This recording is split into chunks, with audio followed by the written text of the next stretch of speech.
जय हिंद दोस्तों। हम लोग एक नई श्रृंखला एक नई सीरीज की शुरुआत करने वाले हैं जिसमें हम संपूर्ण एम लक्ष्मीकांत को पढ़ेंगे एक एक टॉपिक वाइज करके। ठीक है, तो हम लोग पहले सारांश टाइप पढ़ेंगे। हम लोग पहले एक कहानी को समझ लेते हैं इसके पीछे की, उसके बाद तब हम इसको पढ़ेंगे। ठीक है, तो सबसे पहले हमारे देश में एक विदेशी कंपनी व्यापार करने के इरादे से आती है। ठीक है, उसका पहला लक्ष्य यही था, व्यापार करना। ठीक, और वो कंपनी लेकिन वो कंपनी जो है अपने अपने देश के स्थानीय राजाओं से युद्ध के द्वारा विजयी हो जाती है। फिर वो लड़ाई, चाहे बक्सर की लड़ाई हो या प्लासी की लड़ाई हो, उन सब में विजयी हो जाती है। उस इस लड़ाई में कंपनी की जीत के बाद उसके पास राजनीतिक शक्तियां आने लगती हैं। इन राजनीतिक शक्तियों को प्राप्त करने के बाद जहां की यह कंपनी होती है, वहां की संसद इस कंपनी को रेगुलेट करने के लिए कुछ कानून बनाती है। धीमे धीमे इस कंपनी को रेगुलेट करने के दौरान वह भारत की पूरी राजनीतिक सत्ता को अप्रत्यक्ष रूप से अपने कब्जे में ले लेती है। ठीक है, इसके बाद 1857 की क्रांति के बाद उसे यह मौका मिल जाता है कि वह पूर्ण रूप से भारत की राजनीतिक सत्ता पर कायम हो जाए और भारत पर अपना शासन प्रशासन नए सिरे से कानून बनाकर करने लगे, और वह ऐसा करने भी लगी। ठीक, क्योंकि इसके पहले भारत में राजाओं का जो समय था, राजाओं का जो दौर था, उस समय राजा और प्रजा की व्यवस्था थी। ठीक है, जिस राजा और प्रजा की व्यवस्था थी, तो इसके परिणाम स्वरूप एक नई व्यवस्था के तहत ब्रिटिश संसद नए कानून पारित करके यहाँ पे शासन व्यवस्था को चलाने लगी, जिस व्यवस्था में धीमे धीमे हम लोग ढलने लग जाते हैं। और हमारे देश के राजनीतिज्ञ लोगों को भी यह समझ में आता है कि इस प्रकार से शासन व्यवस्था को चलाना सही है और इस प्रकार से शासन व्यवस्था को चलाया जाता है। ठीक है, फाइनली धीरे धीरे भारत के लोगों में राजनीतिक चेतना का जन्म होता है। यहाँ के राजनीतिक नेतृत्व, यहाँ के लोग जो हैं, यहाँ के लोग राजनेता थे, उनमें राजनीतिक चेतना का जन्म होता है, राजनीतिक नेतृत्व आगे बढ़ता है, और एक लंबी लड़ाई के बाद हमें आज़ादी मिल जाती है, भारत देश को आज़ादी मिलती है। ठीक है, आज़ादी मिलने के बाद यहाँ के राजनीतिक नेतृत्व, जो महान नेतृत्व थे, उन्होंने एक सभा का गठन किया जिसे हम संविधान सभा के नाम से जानते हैं।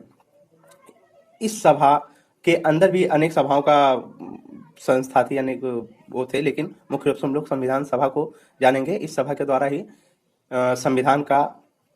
संविधान को लिखा गया था। जिस किताब में इसको लिखा गया था उसे भारत का संविधान कहते हैं। ठीक, ये होगी कि भारत में राजनीतिक व्यवस्था जो थी, इसका संवैधानिक विकास कैसे हुआ।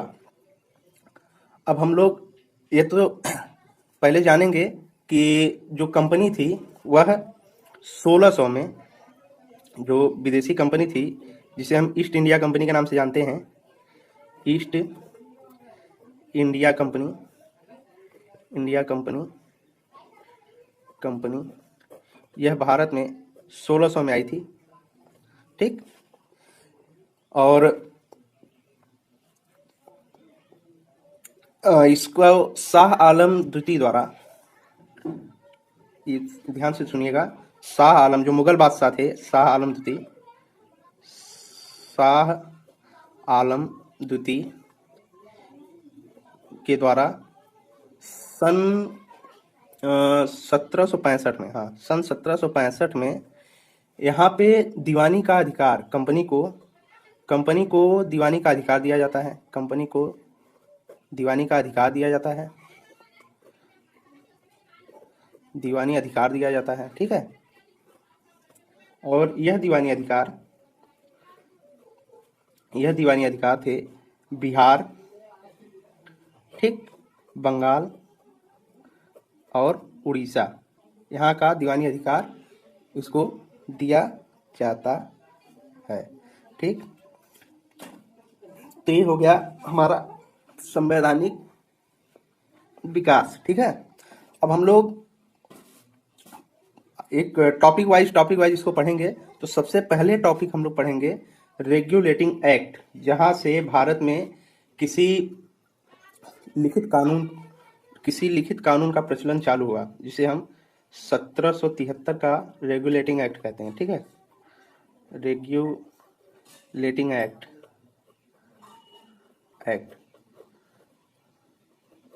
1773 का रेगुलेटिंग एक्ट।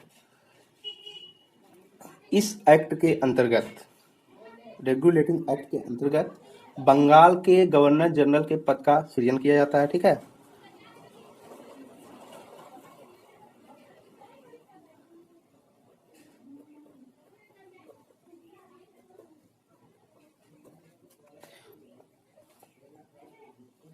अब यहीं पे ध्यान से सुनिएगा, जब बंगाल के गवर्नर जनरल का जो ये पद 1773 में सृजित किया जाता है, यही पद 1833 में इसी जो बंगाल का गवर्नर जनरल है, इसी को पूरे भारत का गवर्नर जनरल बना दिया जाता है।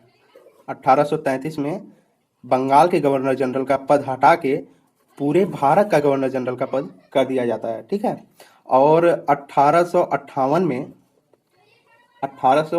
में गवर्नर जनरल का जो पद है उसे एक वायसराय के रूप में कहा जाता है। गवर्नर जनरल को वायसराय का दर्जा दे दिया जाता है। ठीक है, और यहीं से भारत के राष्ट्रपति के पद का भी सृजन हुआ है, क्योंकि भारत की आज़ादी के बाद जब संविधान लागू हुआ 1950 से, तब भारत में राष्ट्रपति का जो पद है ये वायसराय के स्थान पर ही है। ठीक है, एक पॉइंट ये हो गया।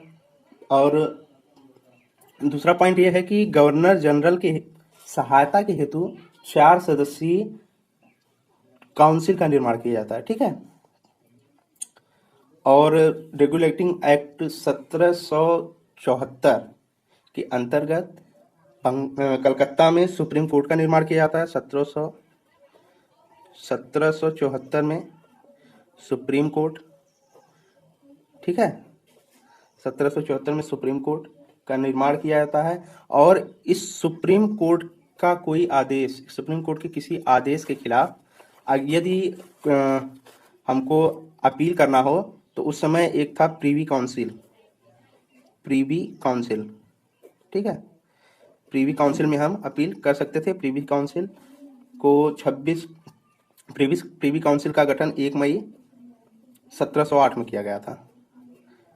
प्रीवी काउंसिल को सर्वोच्च अपीली न्यायालय भी कहा जाता है।